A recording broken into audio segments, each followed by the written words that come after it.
Meneja mkuu mwenyewe ambaye tulikuwa tunamzungumza hapa, Dimitar Pantev, ni majukumu makubwa tenda kufanya ze kocha, lakini ukiangalia vigezo vile hana. Na kocha ambaye ameondoka Simba, Fadlu Davids, alikuwa na vigezo vyote. Ndio maana nikasema kuna namna Simba walikurupuka katika appointment ya Dimitar Pantev, na kama hawajakurupuka, je, ni kitu gani ambacho ni sahihi watu wanatakiwa kielewe hivi sasa? Kwenye kukurupuka naweza nikaungana na wewe. Okay. Yes, kwa sababu kama walikuwa wanatafuta meneja, wanaye tayari kwenye timu. Walichokuwa wanatafuta wao ni kocha. Yaani ingekuwa issue ni kutafuta meneja, tungekuwa tunawaelewa. Ila wao walikuwa wanatafuta kocha na sio meneja. Naam. Ila kwa kuwa wamedondoka kwa meneja, wameamua kuondoa picha ya kocha kwa sababu tayari kocha wanaye. Huyo atakuja kuwa ndo msimamizi wa kila kitu na shughuli zote za timu. Okay. Yes, kwenye eneo la wachezaji, kwenye eneo la coaching pia, yeye ndo atakayekuwa anatambulika ndani ya club kama kocha mkuu.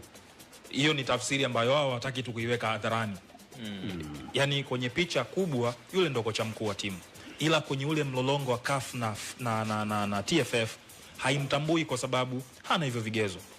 Kwa hiyo kwenye ule mlolongo wa TFF na CAF, yeye atambuliki kama kocha, anatambulika kama manager. Ila kwenye usimamizi wa club ndani ya timu, yeye ndo anatambulika kama kocha mkuu.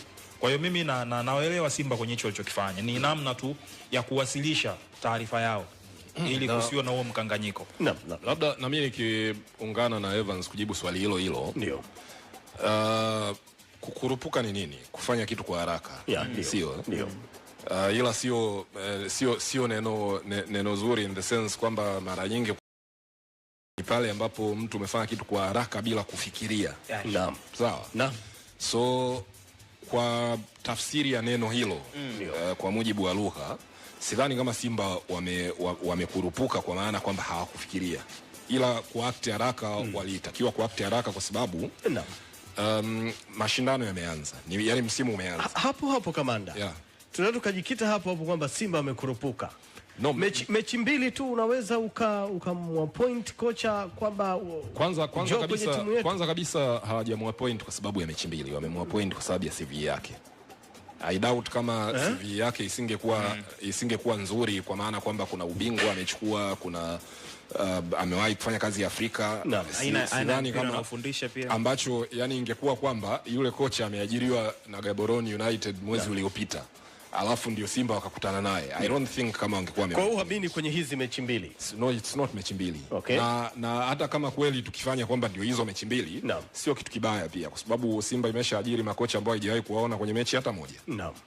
You get my point. Kwa hiyo ile tukuona kupata indicator kwamba bwana hizi mechi mbili hizi sio kitu kibaya as such, kama kweli wangekuwa wamemwapoint baada ya mechi mbili. Kwa hiyo unaamini Simba walimfuatilia wamefuatilia CV yake na wakaridhishwa nayo, kwa sababu baada ya Simba kukutana na Gaborone. Jiulize kitu kimoja Mkai. Naam. Tunakwenda sawa kamanda. Fadlu yeye Simba walimuonea wapi? Zaidi tu ya kuangalia CV yake. Kwa sababu Fadlu kule alikuwa wapi? Bekane ama? No, Raja Casablanca, ambako alikuwa msaidizi wa Joseph Zinbawa. Naam.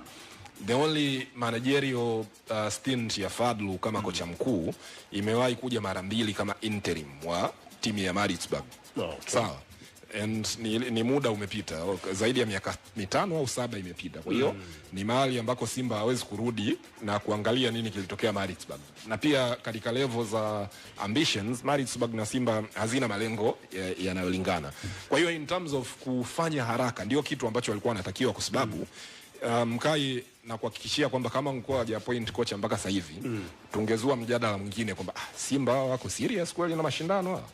Yani mbona muda sahihi ndio umeelewa. Kwa hiyo kukurupuka kwa maana ya kufanya maamuzi ya haraka ni mazingira ndio yalikuwa yanahitaji kufanya. Na maamuzi ya haraka unaweza kupatia ama kutokupatia, hata yale ambayo hujayafanya haraka. Na wewe Jeff, unaamini haya maamuzi ya Simba ya uharaka tunaweza kuita ya kukurupuka, wamepatia ama hawajapatia?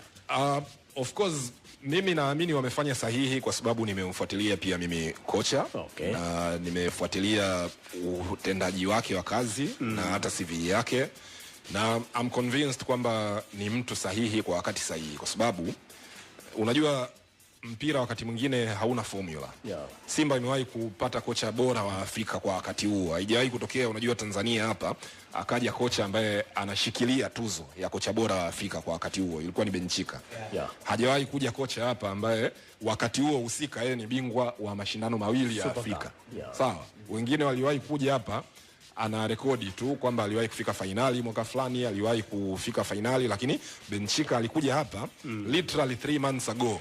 Amebeba kombe la Super Cup, miezi 5 iliyopita amebeba kombe la shirikisho. Lakini kuna baadhi ya vitu ambavyo havikusaidia mazingira yake ya kazi. Ukiachilia mbali tu ile kwamba yeye ni kocha bora. Unajua yani ile tutaito kwamba bwana huyu ni kocha bora, uwezi ukaivaa hapa usoni ikawa ndio badge of honor ambayo inakuongoza kwenye kila kazi unaoifanya. Sawa. Mazingira ambayo aliyakuta Simba hayakuendana naye. Cha kwanza kulikuwa na language barrier, lakini pili hakuikuta timu ambayo iko as organized as yeye mwenyewe ambavyo angependa kufanya. Na unafahamu kwamba makocha unajua sio atenda miujiza. Sawa. Kocha atende miujiza. Yeye anafanya kazi kwa mazingira kulingana na mazingira ambayo ndio maana Rulani Mokoena yule na ubora wake wote. Nenda kampe timu kama Magesi pale, Magesi United pale South Africa, uone kama atachukua ubingwa. Ama Pep Guardiola mpe Wolverhampton Wanderers ya sasa hivi, uone kama atachukua ubingwa. Hawezi kuchukua nayo ubingwa hata siku moja. Kwa hiyo kwa maana hiyo kidogo kwa maana hiyo pointi ambayo umeizungumza Pantev vitendea kazi Simba vipo. Yes, ndio nilikokuwa nakuja huko. I believe kwamba ni kocha sahihi katika muda sahihi. Kwa sababu gani? Ni kocha ambaye yuko katikati.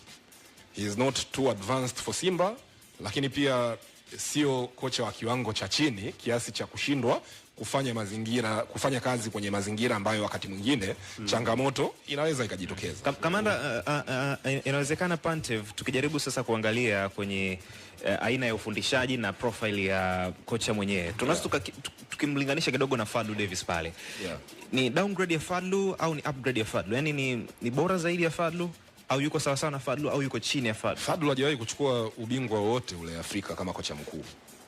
Lakini hakupata nafasi ya kocha mkuu. Si amepata Simba? Yes. Amepata Maritzburg. Hajawahi kuchukua ubingwa kama kocha mkuu. Lakini inawezekana pia situation ya klabu wakati huo inaweza isikuruhusu kuchukua ubingwa, lakini aina ya uchezaji wa soka lako ikaonekana, lakini pia namna ambavyo una arrange vitu vyako vikaonekana. Yes, unapozungumzia mpira ule ambao timu inacheza chini ya kocha fulani, mpira wa Pantev una tofauti kidogo na Fadlu. Una tofauti in what sense? Kwamba ni kama tukidraw comparison ya Pep Guardiola pamoja na Jurgen Klopp. Pep Guardiola yeye anapenda expansive football ambayo timu yake inamiliki mpira muda wote na kumnyima mpinzani nafasi ya kucheza. Na Jurgen Klopp yeye kuna wakati hamind sana kumiliki mpira, lakini atahakikisha kwamba mechi ni ya energy muda wote, anakimbia muda wote, na kukimbia huko anakushambulia direct. Kwa hiyo wewe ukiwa na wachezaji ambao wana kasi kama Mo Salah, Sadio Mane, wachezaji energetic kama kina Firmino, hata uwe na timu yako bora kama ya Pep, lakini kuna sehemu fulani ambako atakusumbua. Na ndio maana it's on record kwamba kocha ambaye amemsumbua sana Pep Guardiola ni Jurgen Klopp. Kwa hiyo Pantev aina yake ya mpira ni kama version fulani ya Jurgen Klopp, kwamba yeye anaweza sizingatie sana kumiliki mpira for the sake of kumiliki, lakini atakushambulia with energy na atapress kwenye nusu yako muda wote. Na ni kocha ambaye kwa kusikiliza mazungumzo yake anasema yeye huwa hana zile mechi ambazo utakuta ana approach kwa kumuogopa mpinzani, kwa kuanza kwamba bana huyu mpinzani hebu tuanze kufikiria kumzuia. Hapana, yeye ana play on the front foot muda wote. Kwa hiyo nadhani tofauti yake na Fadlu ni kwamba Fadlu mpira wake ulikuwa unazingatia patient build up, huku timu ikiwa salama pia kwenye rest defense. Pantev ni risk taker zaidi, kwamba bwana tushambulieni. Katika kushambulia tunaweza tukafungwa goli moja au mbili, as long as mpinzani tukimfunga 3 au 4 na tumeshinda mechi, sio issue. Na kwa hiyo tunaweza kumfananisha na kocha ambaye yuko kupita nchini hapa, Milud Hamdi, ambaye pia ana hicho, yani hajali sisi tutapata madhara gani pindi ambapo tunatafuta magoli mengi. Could be that, lakini mpaka tutakapoiona Simba inavyocheza pia, kwa sababu kwa mujibu wa maelezo inawezekana ndo wako katika mzani huo. On paper iko hivyo, lakini sasa unajua kocha wakati mwingine